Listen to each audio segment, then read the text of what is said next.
Dumako na tayo dito kay Amy Marcos, mga kababayan. Ito po ay patungkol, mga boss, chief, amo, sir, no? Doon sa pagkamatay nung tanto ko. Eh, naku, pinipilit ng mga DDS talaga eh.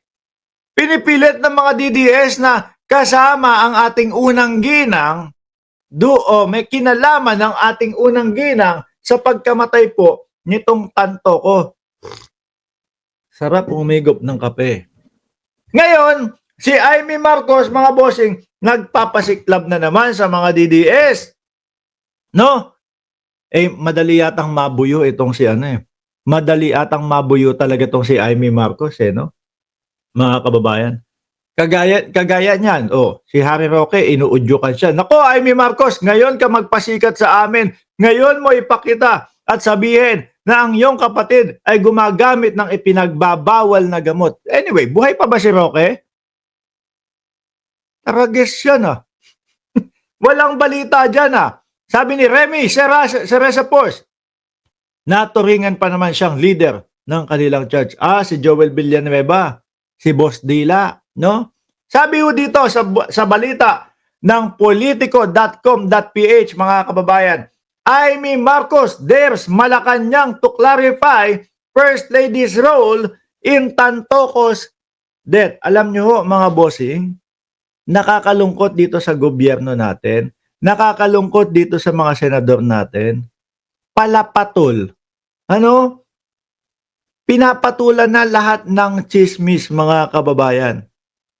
Pinapatulan na yung kahit walang kakwenta-kwentang mga chismax. Kahit alam naman nila na hindi totoo, papatulan nila para makapanira ng tao. Papatulan nila para lang magkaroon ng issue. Para lang bumagsak ang ating gobyerno. Amy Marcos, kailangan pa bang magpaliwanag ng Malacanang dyan?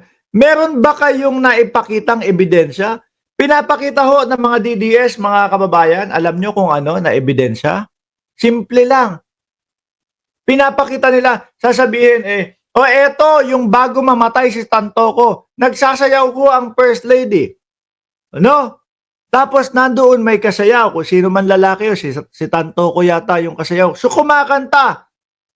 Tapos ang sasabihin na po nila, addict. Piruin mo yun.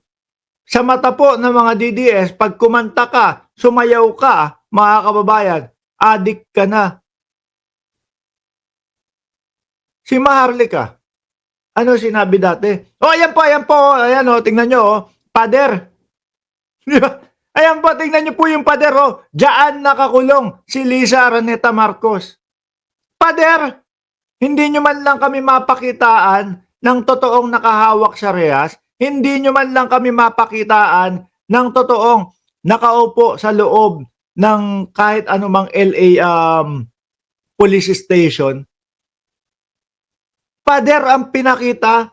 Tapos ngayon, etong magaling na senadora natin, pagpapaliwanagin ang Malacanang. Sasayangin ang oras ng presidente, sasayangin ang oras ng mga nagtatrabaho sa Malacanang para po doon sa walang kakwenta-kwentang chismisan ho nila. May lumabas po, di ba, na police report. Aba, gawa-gawa lang pala iyon. Bakit to? Kasi mga kababayan, merong inilabas ho, mga bossing, yung police sa LA o yung station sa LA, mga bossing, na wala naman at hindi sila pwedeng maglabas nung mga ganong mga kasulatan. Di ba? Hindi sila pwede basta-basta maglabas ng mga ganong kasulatan. Di ba, Ma'am Maritel D? Sabi dito, ulitin ko ha, Amy Marcos dares Malacanang to clarify First Lady roles in Tantocos death. Ilang beses na pong ipinaliwanag po ni Atty. Claire Castro, mga bossing, na wala doon. At eto pa, no, yung Tantoco, yung mag-asawa, pumunta pala doon sa hotel kung saan po nanunuluyan, kung saan po nakatigil ang unang ginang. Pumunta sila doon. Tapos pagkatapos mag-dinner, umakyat na sila. Tapos ibig sabihin, etong mag-asawa o etong ang tato ko, bumalik na doon sa kanilang hotel. Magkahiwalay! Magkahiwalay! Mga kababayan, ang hotel ng unang ginang at ang hotel po nitong mga ito. Sabi dito sa balita, Senator Amy Marcos on Friday challenge Malacanang to come clean on the supposed possible involvement of First Lady Lisa Araneta Marcos on the death of retail executive Paulo Tantoco after the medical examiner in Los Angeles, California disclosed that his tragic passing was due to cocaine effect. So ngayon mga bossing, nasan yun? Saglit lang ipapakita ko ho sa inyo ito. Nasan ba yun? Ipapakita ko ho sa inyo ito mga kababayan. Ida-download lang natin ng mabilisan. Para naman pahiyang-pahiya na sila. Ayan, naka-download na. Tapos papakita ko sa inyo. Ito. Alisin ko na ito. Ito mga boss. Sabi dito, Beverly Hills. Saan ba yun? Alisin ko na yan. Ilagay natin ito.